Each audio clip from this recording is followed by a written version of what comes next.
Okay, and we're back. Sorry about the abrupt ending like that, folks. Connection cut on my end just out of nowhere, so had to restart. But we're back. So my apologies for that. So sorry about that. But we're back. We're back. So let's continue where we left off. Was talking SmackDown. Was talking SmackDown.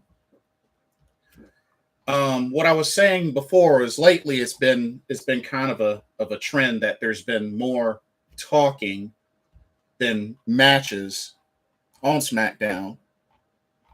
Um, this was a little bit better. Like this was a little bit of a better turnout as far as like matches, but still SmackDown was pretty bad. SmackDown was still pretty bad. I mean, had Ronda Rousey versus Natalia again. Lacey Evans was supposed to have a match teaming with Aaliyah, and I have no idea who they were going to face, but Lacey Evans turned on Aaliyah, which, I mean, we all figured that the heel turn was coming. It was right around the corner. It was right around the corner. Let's just keep it real. It was right around the corner that Lacey Evans was going to turn. I mean, I really didn't like the whole backstory, her life story build up. I really feel like it would have been better if they did the heel turn when she returned, but didn't go down like that. And Aaliyah is who they book her to make the turn on, which I don't know. I guess they're gonna set up a little mini rivalry or whatnot, or at least a match between Lacey Evans and Aaliyah. But I mean, I think we all figured that that heel turn was right around the corner. So, not surprised. Definitely not surprised with how that went down. Uh, we had Drew McIntyre versus Butch. He beat Butch. The Usos versus Los Lotharios, which I feel so bad for Los Lotharios, man. They don't get showcased, and they've been losers. They've been losers. It's really messed up. They losers. Could be doing something good with them, but nope. That's the E for you. That's the E for you. And then, pardon me. And then you got Max Dupree do another modeling showcase with Mason and Mansoor dressed up in like preppy tennis outfits.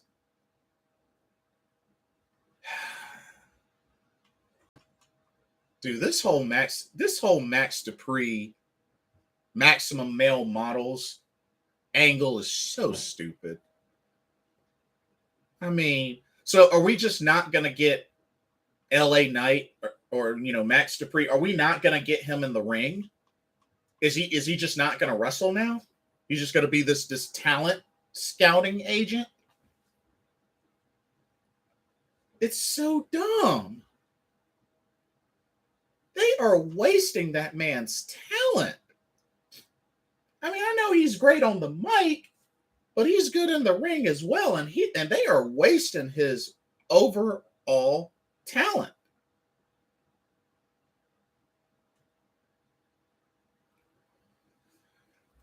Oh man. Shinsuke took on Ludwig Kaiser, beat him,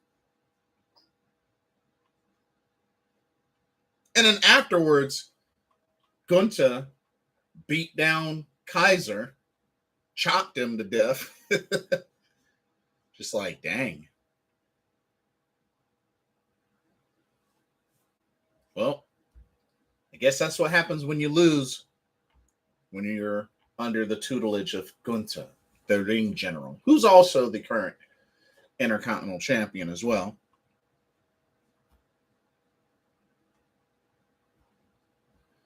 The Viking Raiders all healed up, took out the team of Jinder Mahal and Shanky, and also destroyed New Day as well. I'm liking this Viking Raiders. I am. I'm liking this Viking Raiders. I can dig it. You also had Theory make an appearance, teasing with the Money in the Bank, which, I mean, honestly, I still feel like he's gonna try to cash in, maybe at SummerSlam, and maybe he'll fail. I don't know. Maybe he'll be one of the other subjects that ends up doing a failed cash in. Because so far, we've only had failed cash ins from the men, from a couple of the men. We haven't had a failed cash in yet from the women. And of course, that streak continues as Liv Morgan cashed hers in and won. Almost failed, but she won. But yeah, SmackDown was just nah. But yeah, like I said, it really hasn't been good the last couple of weeks, if you ask me.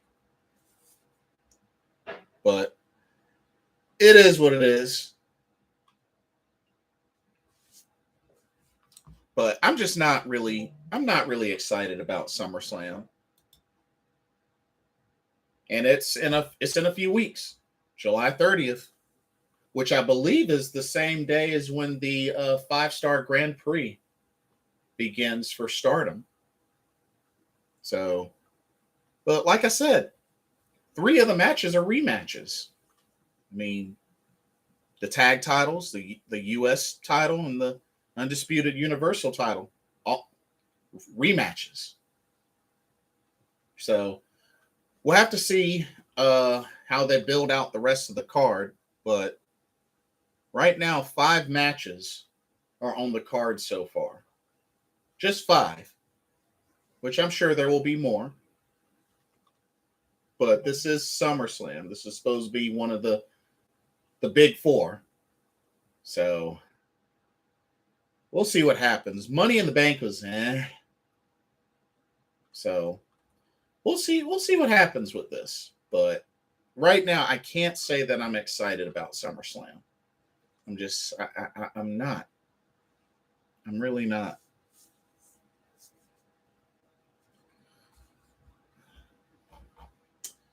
Okay.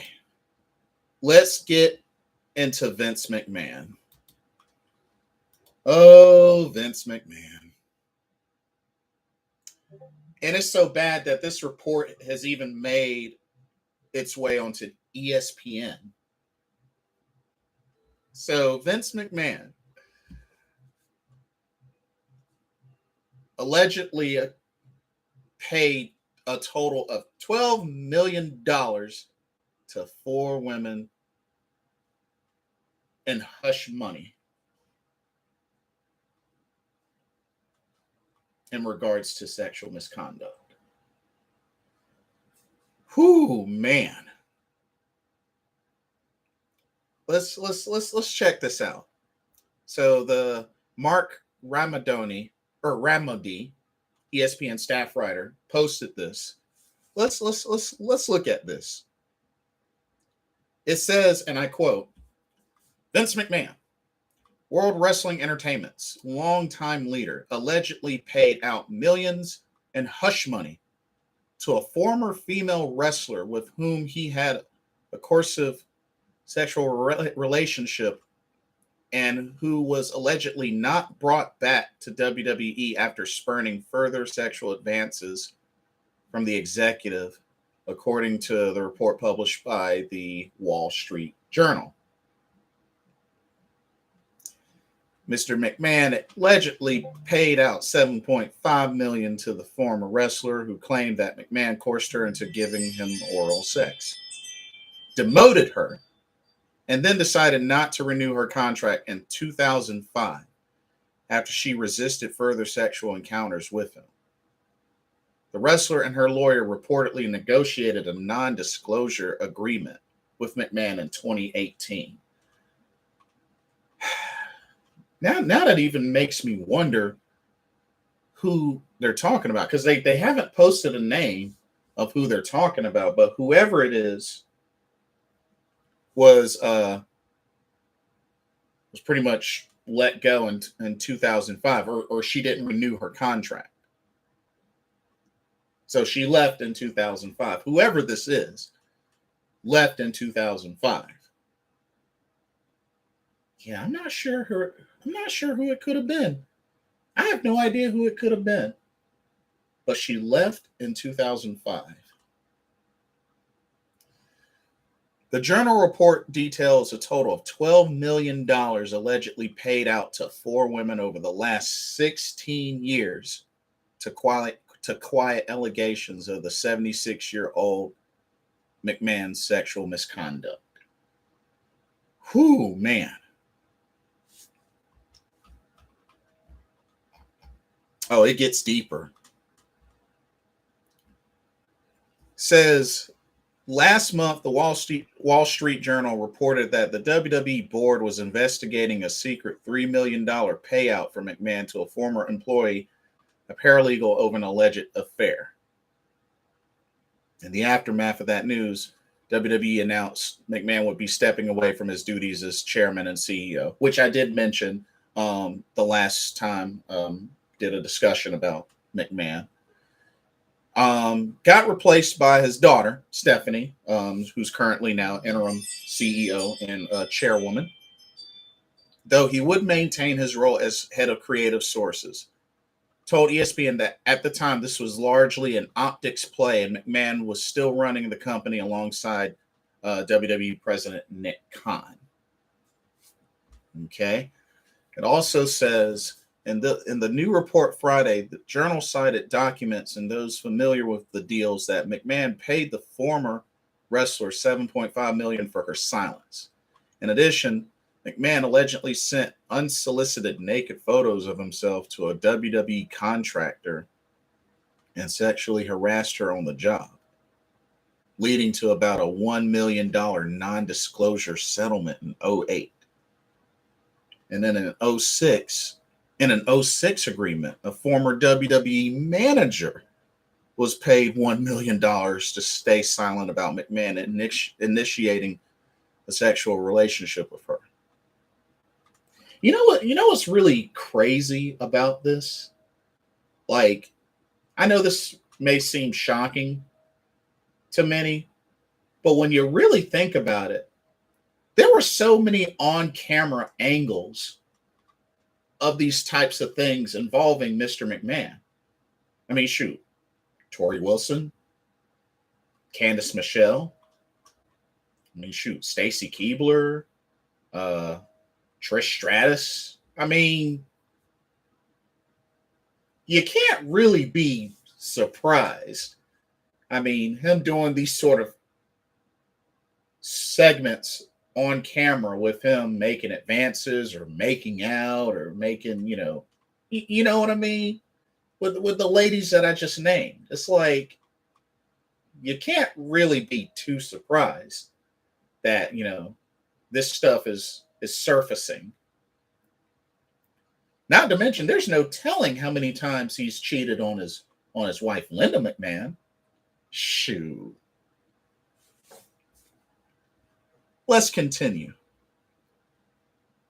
The article says the WWE board is continuing its investigation, which also includes allegations that WWE executive John Laurinaitis,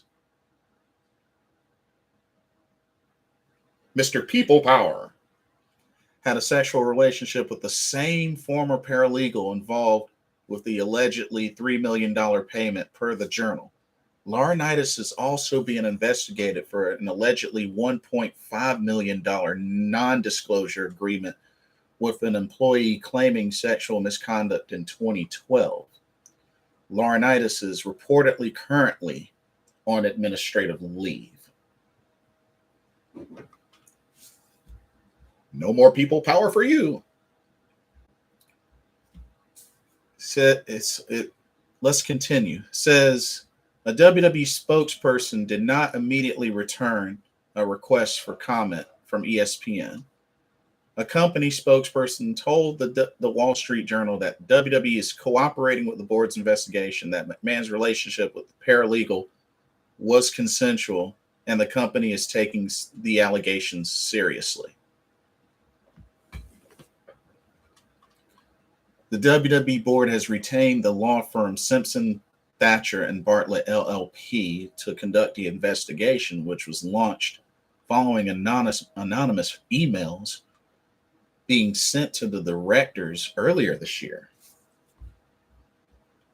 On June 27th, 2 weeks after the first Wall Street Journal report, New York Magazine ran a story containing interviews with former WWE female referee Rita Chatterton and former WWE wrestler Leonard Izitari, claiming Mr. McMahon sexually assaulted Chatterton in 1986. Chatterton had previously made those claims in 1992, but this was the first time they were corroborated by a second source. Yikes. Let's continue. It says, "I'll tell you why I'm hopping on the bandwagon now." This is Izitari's quotes that he told writer Abraham Reisman, who is offering the book Ringmaster Vince McMahon and the Unmaking of America. There's worse stuff than that. Not to mention, it was also said that there is supposed to be a Netflix documentary about Vince McMahon, but word is that's been reportedly canceled from airing. So it looks like that's not going to be airing at all on Netflix. But I did hear something about there being a documentary that was being made or that was going to be showed about Vince McMahon. Let's continue. It says, McMahon has been in public view more than usual since the initial journal report, June 15th. Yep, the appearances on the shows. One day after it was published and hours after it was announced that he'd be stepping away from his CEO and chairman duties, McMahon showed up on SmackDown. 3 days later, he appeared on Raw. And last Saturday, he was in attendance at Cage Side at UFC 276 in Vegas, a rare non-WWE public appearance for pro wrestling's most influential man. Mr. McMahon was at the UFC event sitting with Stephanie, her husband, fellow executive and retired wrestler Triple H, Paul Triple H Levesque, Khan, and sports media personality and WWE color commentator Pat McAfee.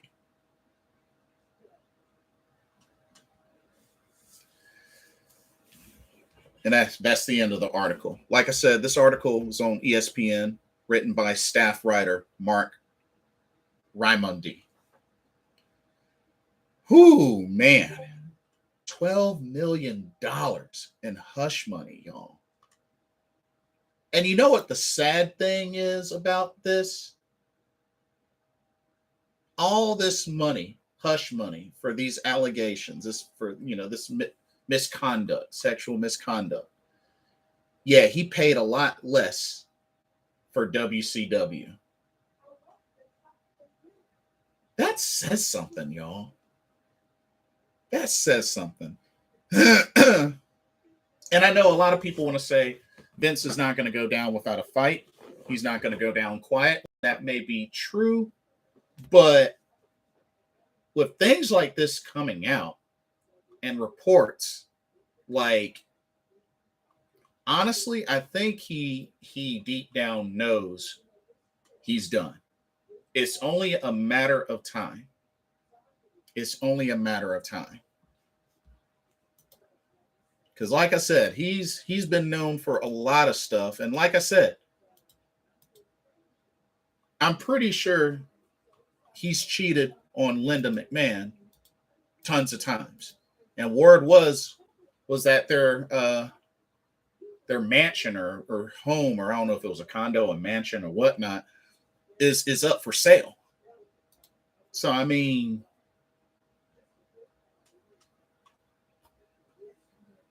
that's why I'm not surprised. That is why I'm not surprised. I mean, just a lot of this is really, really bad. And who knows, y'all? I think the next thing that is going to make folks wonder, could this eventually be the starting point that leads to the downfall and demise of WWE? I don't I don't know about that. I don't know about the demise of WWE. I think WWE will still live on, but like I said before, it's going to have to do some serious PR, um, crowd control. It's going to have to do some serious PR crowd control. Not only that, I'm sure it's going to affect the sale, the potential sale of WWE could happen sooner, or it could be, more folks might become interested in acquiring. Who knows? But it's only a matter of time before Vince is done. And you know what's crazy? You know what's really crazy about this? You still are going to have WWE hardcore fans, the WWE stands, that are still going to praise him to the day he dies. It's so funny that they'll praise him nonstop, but yet will make fun of and degrade Tony Khan for hugging his recent newest AEW signees, like Claudio Castagnoli, or when he gave Okada a hug. WWE stands want to get on Tony Khan about that and accuse him of being on crack or coke or anything like that. Oh, but when it comes to Vince McMahon, he's praised. Oh, he's a genius. Oh, he's God.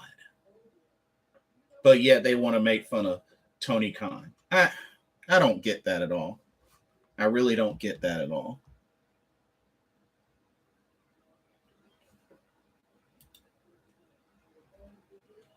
But it's only a matter of time. It's only a matter of time before Vince is done and gone. And I don't think they're done yet as far as the investigation and what they may uncover. I think there's probably a lot more stuff that gets uncovered.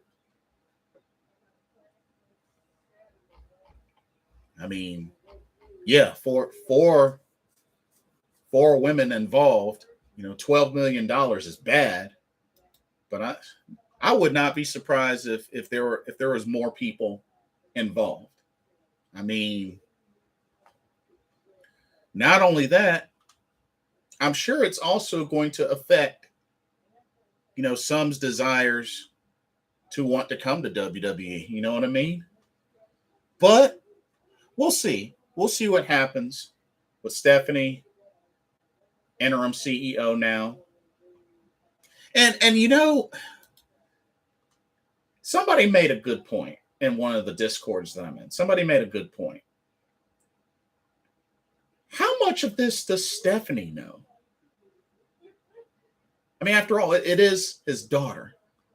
But how much do y'all think Stephanie may know of this and just hasn't said anything? You know? Like, it's kind of hard for me to fully believe that she doesn't know zero about some of this stuff. I mean, I understand, you know, perhaps back then, I'm sure, she was a child or whatnot. But it's like, I would think as time passed, I mean, she wasn't always a child. You know what I mean? She wasn't always a child. I mean, what is Stephanie? What, 40 something?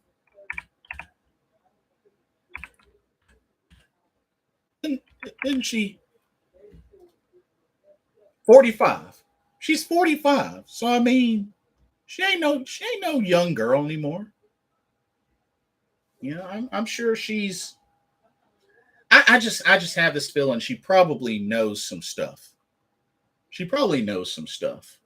I mean, I find it really hard to believe that like nothing has come up along the way. I just I don't get it. I really don't get it.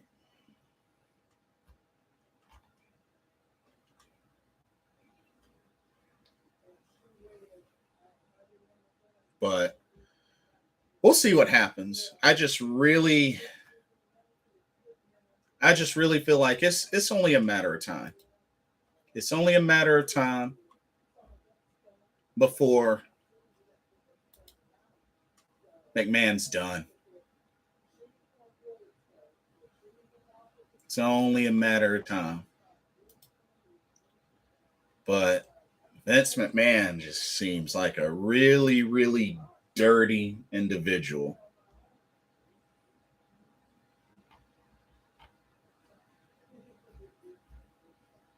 And you know what kind of hurts my heart? What kind of hurts my heart a little bit? The dude is actually a North Carolinian, born in Pinehurst. Dude is actually a North Carolinian. Ugh. Ugh. Oh well. But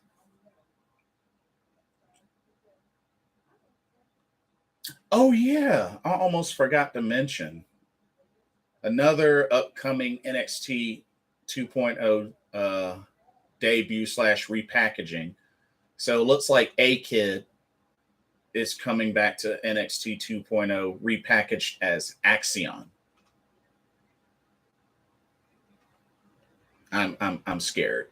I'm scared to even see what this is going to turn into. But yeah. Um but yeah, that's pretty much all I have for this stream. Like I said, I do apologize once again for the cutout from part one. I had lost connection on my end, so I had to restart. So that's why I wanted to get back on here and do part two. But yeah, be sure to check out part one. Talked about New Blood number 3 from Stardom, AEW, and just we got a lot coming up. I know, like I said, today I'm going to watch Midsummer Champions, and I'll do a separate video for that. I know Tokyo Joshi Pro Wrestling has a event as well. I want to check out because Thunder Rosa's taking on Miyu Yamashita, and the stipulation is if Miyu can beat her, she'll grant her a AEW Women's Championship opportunity in the States. So hopefully that happens. But yeah, and then like I said, this coming week, this next week, this coming week will be the start of the G1 Climax in New Japan Pro Wrestling. It's gonna be great. It's gonna be really great. Then near the end of the month, you got the start of Stardom's 5-star Grand Prix. So there's a lot of pro wrestling to look forward to. GCW Sanctified is coming to Charlotte, North Carolina, August 19th. I actually got my ticket yesterday, so I'll be attending that front row. That'll be in Concord, North Carolina, to be specific, at the Cabarrus Arena and Events Center. So be able to go back to Concord once again. So looking forward to that show. So, man, got a lot to see. Got a New Japan Strong High Alert in Charlotte later this month. And then GCW Sanctified in Concord next month. So very excited. Stardom will be coming back. Will be touring the States in the future. They didn't say when, but I assume it's probably going to start next year. Probably going to start as early as next year. I can't wait. So looking forward to that. But yeah, that'll be it for this Pro Wrestling Talk. Don't forget to like, comment, subscribe, hit the notification button. And thank y'all so much for watching. Hope everybody enjoys the rest of their weekend. For this edition of Pro Wrestling Talk, brought to you by Blitzball Champ Gaming, I'm your host, Blitzball Champ Jason Ingram. Hope everybody has a blessed weekend, and I will see you in the next video. Take care. Peace out.